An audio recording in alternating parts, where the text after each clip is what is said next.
Scovati dai carabinieri di Licata e sequestrati 104 kg di droghe e altri 4 kg di semi di marijuana. Trovati anche oggetti utili al confezionamento dello stupefacente. GM, queste le iniziali, conosciuto da tempo alle forze dell'ordine, è stato subito arrestato con l'accusa di detenzione ai fini di spaccio di stupefacenti. L'enorme quantitativo di droga è stato rinvenuto in un magazzino a Licata, all'interno del quale vi erano sacchi, scatoloni e barattoli con 104 kg di roba. Un'operazione condotta dai militari della compagnia dei carabinieri di Licata che da tempo fiutavano la roba.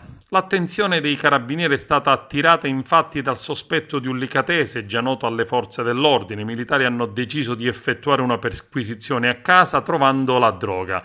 All'interno dell'abitazione, stando all'accusa formalizzata, hanno trovato una camera piena di sacchi di plastica trasparente e 3 scatoloni, diversi barattoli di vetro, tutti pieni di marijuana in parte già confezionata. È scattato subito l'arresto per detenzione ai fini di spaccio di sostanze stupefacenti. I controlli delle forze dell'ordine andranno avanti sull'intero territorio della provincia di Agrigento allo scopo di prevenire e reprimere lo spaccio di stupefacenti senza alcuna tregua.